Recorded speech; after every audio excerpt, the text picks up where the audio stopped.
Hello friend, संस्कृति study point में आपका स्वागत है। आज हम क्लास 10 का नेक्स्ट क्लास लेकर आए हैं। हमने व्यवस्थापिका के बारे में पढ़ लिया है। तो आज हम कार्यपालिका के बारे में पढ़ेंगे। इससे पहले हमने सरकार के अंगों के बारे में, व्यवस्थापिका के बारे में पढ़ा है। तो देखिए, कार्यपालिका, ये कार्यपालिका का कार्य होता है व्यवस्थापिका द्वारा बनाए गए कानून को लागू करना, यानी लागू करना या फिर क्रियान्वयन करना। इन व्यवस्थापिका यानी संसद कानून का निर्माण करती है, उस कानून को लागू करने का कार्य कार्यपालिका का है। अब देखिए, भारत के अंदर जो कार्यपालिका है वो दो प्रकार की है। भारत के अंदर जो कार्यपालिका है वो दो प्रकार की है। एक कार्यपालिका का नाम है नाम मात्र की कार्यपालिका और दूसरी का नाम है वास्तविक कार्यपालिका। वास्तविक कार्यपालिका, नाम मात्र की कार्यपालिका को औपचारिक कार्यपालिका भी कहते हैं। औपचारिक कार्यपालिका और वास्तविक कार्यपालिका को अनौपचारिक कार्यपालिका भी कहते हैं। इस नाममात्र कार्यपालिका का जो अध्यक्ष होता है, यानी उसको हम राष्ट्र का प्रमुख कहते हैं, और जो वास्तविक कार्यपालिका का अध्यक्ष होता है उसे हम कहते हैं शासन का प्रमुख। नाममात्र की कार्यपालिका में राष्ट्र का प्रथम नागरिक और वास्तविक कार्यपालिका या अनौपचारिक कार्यपालिका में शासन का प्रथम अधिकारी, शासन का प्रथम अधिकारी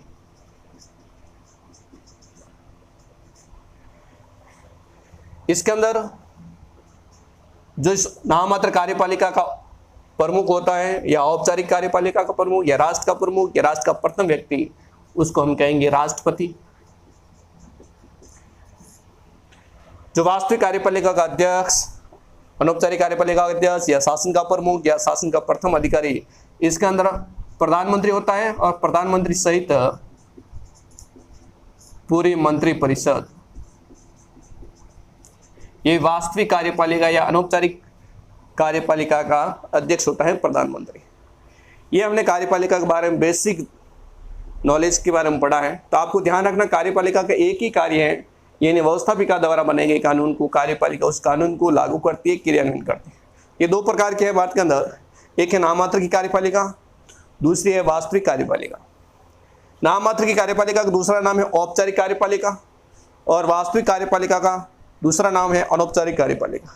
इसके साथ उस व्यक्ति को जो इसका नाम मात्र कार्यपालिका का अध्यक्ष है या औपचारिक कार्यपालिका अध्यक्ष है, उसको राष्ट्र का प्रमुख भी कहते हैं, और इस तरह वास्तविक कार्यपालिका के व्यक्ति को शासन का प्रमुख कहते हैं। इधर है राष्ट्र का प्रथम व्यक्ति और इधर है शासन का प्रथम अधिकारी। और इसके लिए नाम मात्र कार्यपालिका, औपचारिक कार्यपालिका या राष्ट्र का प्रमुख राष्ट्रपति होता है, और इधर वास्तविक कार्यपालिका का जो अध्यक्ष होता है वो प्रधानमंत्री सहित पूरी मंत्रिपरिषद होती है। तो हम सबसे पहले इसके बारे में अध्ययन करेंगे। कार्यपालिका के अंदर नाम मात्र की कार्यपालिका का अध्ययन करेंगे। इसका मतलब हम राष्ट्रपति का सबसे पहले अध्ययन करेंगे। और राष्ट्रपति में हमने व्यवस्थापिका के बारे में पढ़ा है। व्यवस्थापिका यानी संसद, वहां पर हमने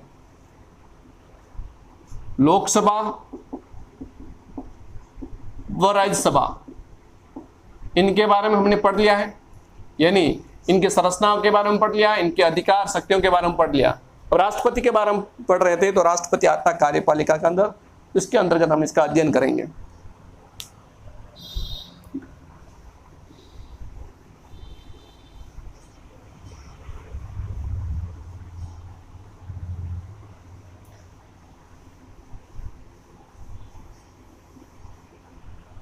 तो देखिए, सबसे पहले हम राष्ट्रपति के बारे में अध्ययन करेंगे। राष्ट्रपति भारतीय संविधान का एक अनुच्छेद है 52, उसमें बताया गया है भारत का एक राष्ट्रपति होगा। ये संविधान के अनुच्छेद में अनुच्छेद 52 में बताया भारत का एक राष्ट्रपति होगा। फिर अनुच्छेद 53 के अंदर इसके अंदर बताया संघ की कार्यपालिका, यानी हम संघ की कार्यपालिका के बारे में अध्ययन कर रहे हैं। तो संघ की कार्यपालिका शक्ति राष्ट्रपति में निहित होगी, राष्ट्रपति में निहित होगी तथा वह इसका प्रयोग, यानी जो संघ की कार्यपालिका है इसकी शक्ति का प्रयोग संविधान के अनुसार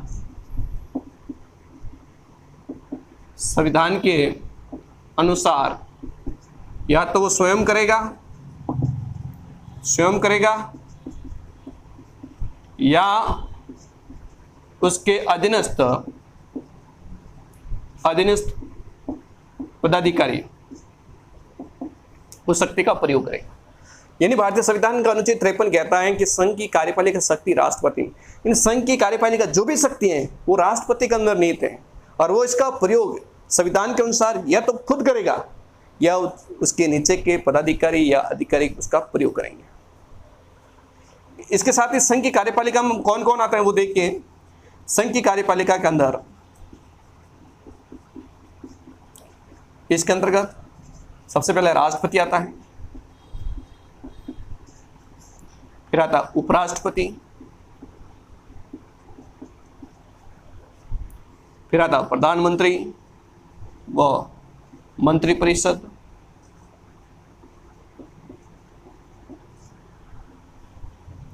महान्यायवादी, ये सभी संघ की कार्यपालिका के अंतर्गत आते हैं। इन सब शक्तियों का प्रयोग राष्ट्रपति के अंदर निहित है, वो इसका प्रयोग या तो खुद करेगा या उसके नीचे के अधिकारी पदाधिकारी करेंगे। अब देखिए भारत के अंदर जो राष्ट्रपति है, भारत के अंदर जो राष्ट्रपति है वो औपचारिक है, औपचारिक प्रधान है, औपचारिक प्रधान औपचारिक कार्यपालिका का अध्यक्ष है। यानी इसका मतलब होता है वो संवैधानिक प्रधान है, संवैधानिक अध्यक्ष है। यानी भारत के अंदर जो राष्ट्रपति है वो सिर्फ औपचारिक प्रधान, नाम मात्र का अध्यक्ष है। संवैधानिक प्रधान का मतलब ये संविधान के अंदर दिया गया है कि वो सिर्फ नाम मात्र का अध्यक्ष रहेगा। और दूसरा है प्रधानमंत्री व मंत्रिपरिषद, प्रधानमंत्री व मंत्रिपरिषद जो वास्तविक प्रधान है, यानी कार्यपालिका का वास्तविक अध्यक्ष है जो प्रधानमंत्री सहित मंत्रिपरिषद है। तो आपको ध्यान रखना वास्तविक कार्यपालिका का अध्यक्ष है प्रधानमंत्री सहित पूरी मंत्रिपरिषद है। जैसे आपने देखा होगा ब्रिटेन के अंदर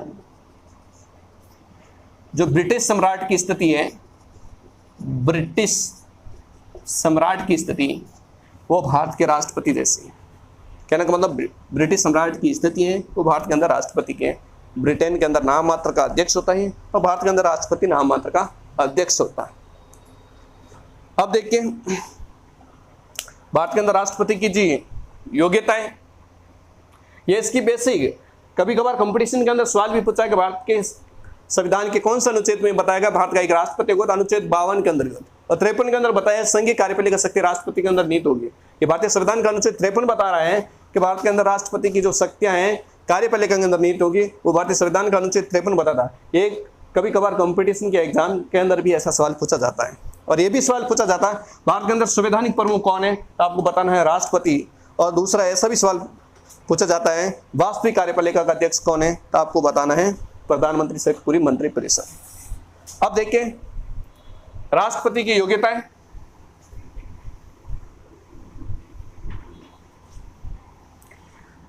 राष्ट्रपति की योग्यता देखें, इसके अंतर्गत दिया गया है योग्यता के अंदर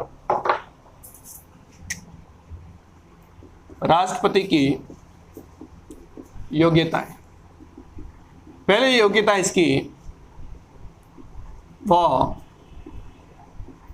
भारत का नागरिक, वो भारत का नागरिक हो। यह आपको बेसिक है, सबको मालूम है।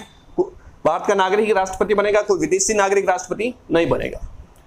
दूसरी इसकी योग्यता है उसकी आयु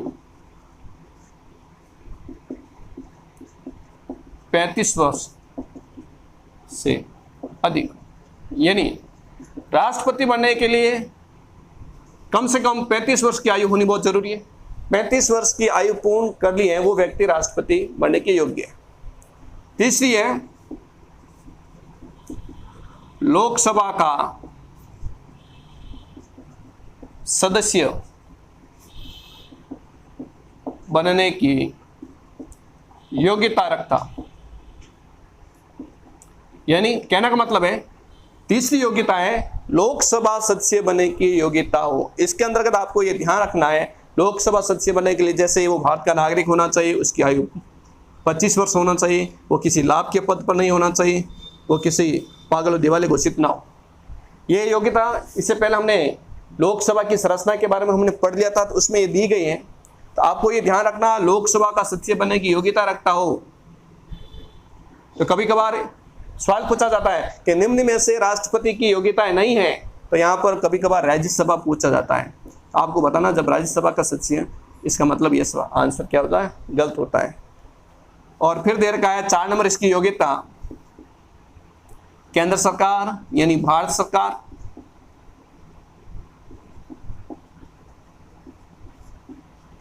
राज्य सरकार,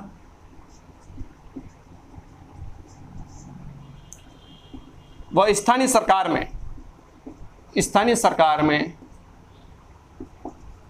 किसी भी लाभ के पद पर ना हो, किसी भी लाभ के पद पर ना हो। यानी 4 नंबर योग्यता केंद्र सरकार, राज्य सरकार या स्थानीय सरकार में किसी भी लाभ के पद पर नहीं होना चाहिए। और लास्ट है वो तो ना तो संसद का सदस्य हो, नहीं राज्य विधानमंडल का सदस्य हो।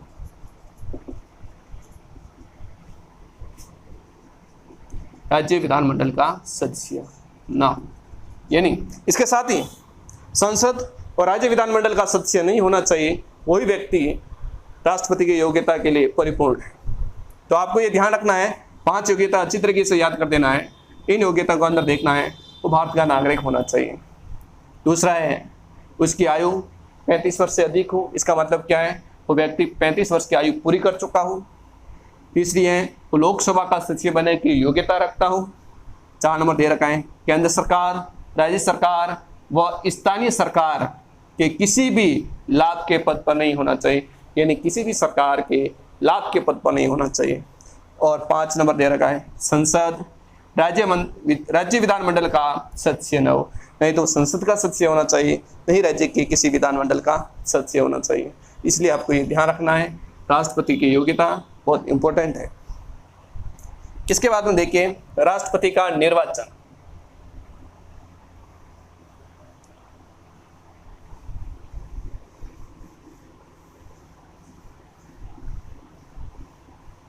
अब हम पढ़ेंगे राष्ट्रपति का निर्वाचन, यानी राष्ट्रपति का चुनाव कैसे होता है।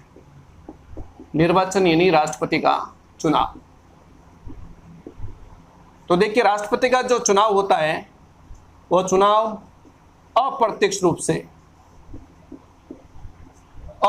से एकल संक्रमणीय मत पद्धति द्वारा होता है। यानी अप्रत्यक्ष रूप से एकल संक्रमणीय मत पद्धति के द्वारा राष्ट्रपति का चुनाव हुआ। अप्रत्यक्ष रूप से कैसे, तो देखिए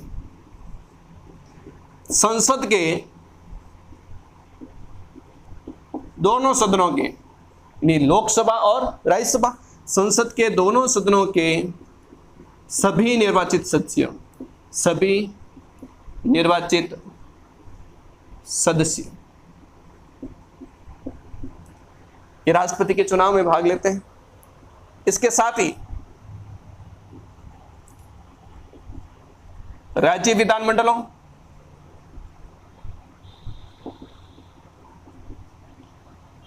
व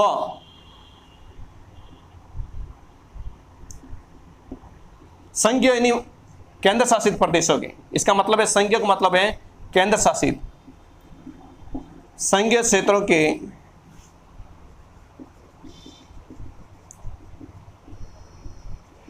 विधानमंडलों के सभी निर्वाचित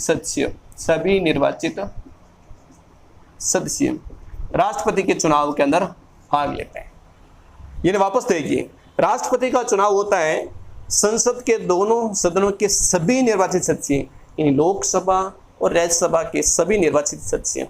जैसे देखिए, ये संसद है, यानी राष्ट्रपति, और ये लोकसभा, ये राज्यसभा। तो इधर देखिए, ये संसद है, इसके अंदर पूछा है संसद के दोनों सदन, ये संसद के सदन है, लोकसभा और राज्यसभा। तो यहाँ पर टोटल 545 है वर्तमान के अंदर सदस्य, 2 मनोनीत सदस्य हो जाते हैं तो 543 सदस्य। ये 543 सदस्य, इधर वर्तमान के अंदर 245 सदस्य हैं, 245 में से 12 मनोनीत होते हैं, 233 सदस्य राज्यसभा के और 543 सदस्य लोकसभा के। ये सभी संसद के निर्वाचित सदस्य हैं, ये राष्ट्रपति के चुनाव में भाग लेते हैं। इसके साथ ही राज्य विधानमंडलों के अंदर, भारत के अंदर जो राज्य है 28 राज्य है, उनके विधानमंडलों के निर्वाचित सदस्य और केंद्र शासित प्रदेश के, जो केंद्र शासित प्रदेश जो दिल्ली है, पांडिचेरी है, जिनके अंदर विधानसभाएं हैं, विधानमंडल है, उनके सभी निर्वाचित सदस्य राष्ट्रपति के चुनाव में भाग लेते हैं। आपको ये ध्यान रखना है कि राष्ट्रपति के चुनाव में भाग लेने वाले कौन कौन से सदस्य होते हैं। तो ये सदस्य होते हैं यानी संसद के दोनों सदनों के सभी निर्वाचित सदस्य और राज्य विधानमंडल व संघीय क्षेत्र का मतलब होता है केंद्र शासित प्रदेश, संघीय क्षेत्रों के विधानमंडलों के सभी निर्वाचित सदस्य राष्ट्रपति के चुनाव में भाग लेते हैं।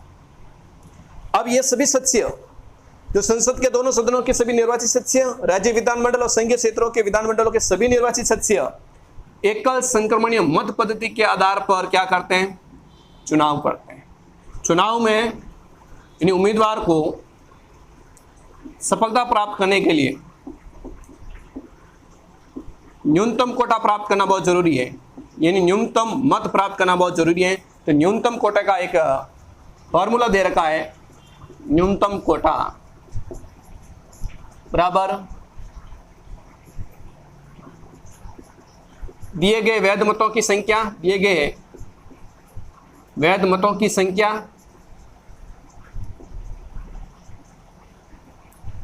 डिवाइड निर्वाचित होने वाले प्रतिनिधियों की संख्या भाग 1000। यानी राष्ट्रपति का कोई भी उम्मीदवार न्यूनतम कोटा प्राप्त करना बहुत जरूरी है। इसके लिए दिया फॉर्मूला है, दिए गए वैध मतों की संख्या और निर्वाचित होने वाले प्रतिनिधियों की संख्या भाग 1000। अब देखिए राष्ट्रपति को हटाने की क्या प्रक्रिया है, उसके बारे में हम अध्ययन करेंगे। राष्ट्रपति का निर्वाचन हो गया। आपको ध्यान रखना, राष्ट्रपति के निर्वाचन में, राष्ट्रपति के चुनाव में कौन कौन भाग लेते हैं, तो आपको बताना संसद के दोनों सदनों के सभी निर्वाचित सदस्य और राज्य विधानमंडल व संघीय क्षेत्रों के विधानमंडलों के सभी निर्वाचित सदस्य राष्ट्रपति के चुनाव में भाग लेते हैं और वो अप्रत्यक्ष रूप से भाग लेते हैं। अप्रत्यक्ष चुनाव होता है, जो विधि है वो एकल संक्रमणीय मत पद्धति द्वारा राष्ट्रपति का चुनाव होता है। अब राष्ट्रपति को हटाने की प्रक्रिया देखिए।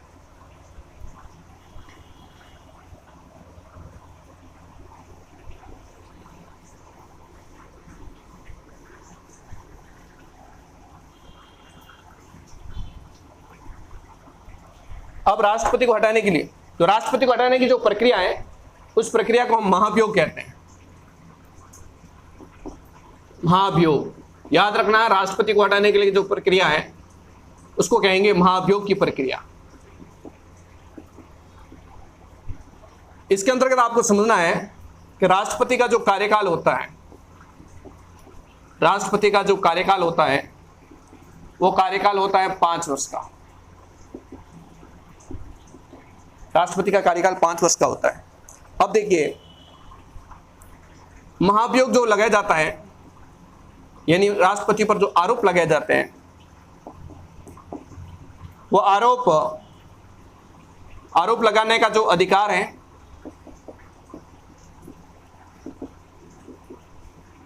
आरोप लगाने का अधिकार वो संसद को किसी भी सदन को है। संसद का कोई भी सदन राष्ट्रपति पर किसी भी प्रकार का संविधान के उल्लंघन का आरोप लगा सकती है, यानी संविधान का उल्लंघन का आरोप लगा सकता है। यानी संसद का कोई भी सदन, यानी लोकसभा हो या फिर राज्यसभा, ये लोकसभा है, ये राज्यसभा, कोई भी सदन राष्ट्रपति को संविधान के उल्लंघन का आरोप लगा सकता है। और ये आरोप लगाने वाले सदन, यानी या लोकसभा हो या राज्यसभा, सदन की कुल संख्या का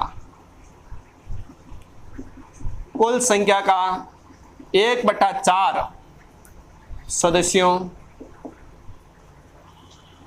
के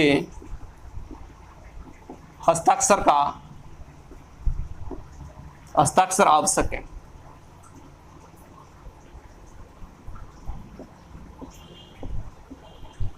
इसका मतलब होता है कि संविधान का उल्लंघन का आरोप लगाने वाले जो सदन है, उस सदन की कुल संख्या का, यानी या तो लोकसभा हो, जैसे लोकसभा के अंदर 545 है, इसका कुल संख्या का 1/4, या फिर राज्यसभा के अंदर वर्तमान में 245 है, इसका 1/4। तो कुल संख्या का 1/4 सदस्यों का हस्ताक्षर युक्त अगर कोई प्रस्ताव पारित हो जाता है, तो वो प्रस्ताव राष्ट्रपति पर लगने वाले आरोप की व्याख्या करेगा, उस पर जांच करेगा। इसके अंतर्गत क्या होता है, जो 1/4 सदस्यों का जो प्रस्ताव लाया गया है, यानी 1/4 सदस्यों का जिस सदन के अंदर प्रस्ताव लाया गया, यानी 1/4 सदस्यों का जिस सदन के अंदर प्रस्ताव लाया गया है, वो प्रस्ताव प्राप्त होने के 14 दिन बाद आरोप लगाने वाले सदन में उस पर विचार किया जाएगा। यानी 1/4 सदस्यों का जो प्रस्ताव जिस सदन के अंदर लाया गया है, वो प्रस्ताव प्राप्त होने के 14 दिन बाद, यानी जैसे आज प्राप्त हो तो आज से 14 दिन बाद आरोप लगाने वाले सदन उस पर विचार करेगा, उस प्रस्ताव पर जो 1/4 सदस्य उस प्रस्ताव को पारित किया है। अगर ये अभियोग, ये आरोप का जो प्रस्ताव है, वो प्रस्ताव वो सदन की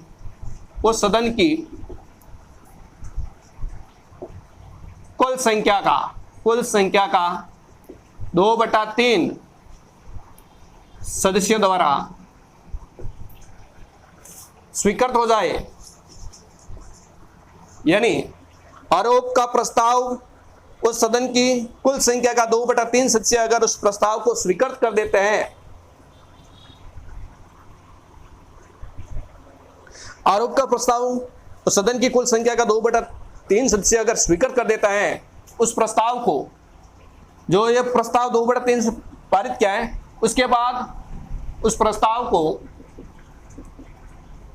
दूसरे सदन के अंदर भेजा जाता है। दूसरे सदन के अंदर भेजा जाता है और दूसरा सदन उन आरोपों को या तो स्वयं जांच करेगा या फिर किसी विशेष समिति की नियुक्ति करेगा। यानी दूसरा सदन जो पहले सदन ने आरोप लगाया है उसकी यह तो खुद जांच करेगा या फिर इसके लिए विशेष किसी समिति की नियुक्ति करेगा जांच करने के लिए। अगर दूसरा सदन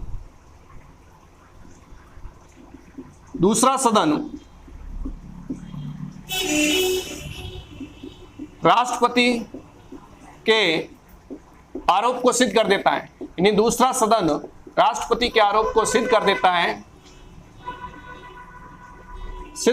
है,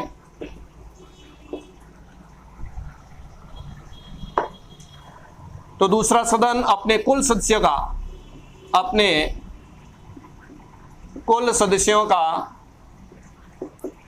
2/3 बहुमत से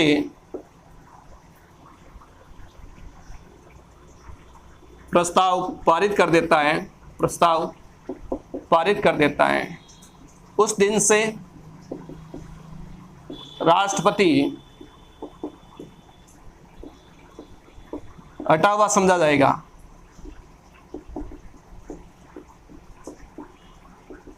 इधर देखिए, वापस राष्ट्रपति को हटाने की जो प्रक्रिया है उसको कहते हैं महाभियोग की प्रक्रिया। भारतीय संविधान के अनुच्छेद 56 के अंदर राष्ट्रपति को हटाने के बताए गए कारण और 61 के अंदर, भारतीय संविधान के 61 के अंदर हटाने की जो प्रक्रिया है वो दे रखी है। यानी 61 के अंदर हटाने की प्रक्रिया दी गई है और 56 के अंदर हटाने का कारण एक ही संविधान का उल्लंघन करने पर ही राष्ट्रपति को हटाया जा सकता है। और हटाने की जो विधि है वो महाभियोग की प्रक्रिया वो भारतीय संविधान के अनुच्छेद 61 के अंदर दी गई है। वैसे तो राष्ट्रपति का कार्यकाल 5 वर्ष का होता है, पर राष्ट्रपति पर जो आरोप लगाने वाला अधिकार है वो संसद का कोई भी सदन हो सकता है, लोकसभा भी हो सकती है, राज्यसभा भी हो सकती है। और जो आरोप लगाया जाता है वो संविधान का उल्लंघन का आरोप लगाया जाता है, यह आपको ध्यान रखना है। और आरोप लगाने वाला जो सदन है वो सदन की कुल संख्या का 1/4 सदस्यों का हस्ताक्षर युक्त एक प्रस्ताव पारित हो जाता है। तो वो प्रस्ताव 1/4 सदस्यों का प्रस्ताव प्राप्त होने के 14 दिन बाद वह सदन उस पर विचार करेगा। कहने का मतलब है 1/4 सदस्यों का प्रस्ताव पारित होने के बाद 14 दिन बाद उस पर विचार करेगा वो सदन, जिस सदन के अंदर 1/4 सदस्यों ने प्रस्ताव पारित किया है।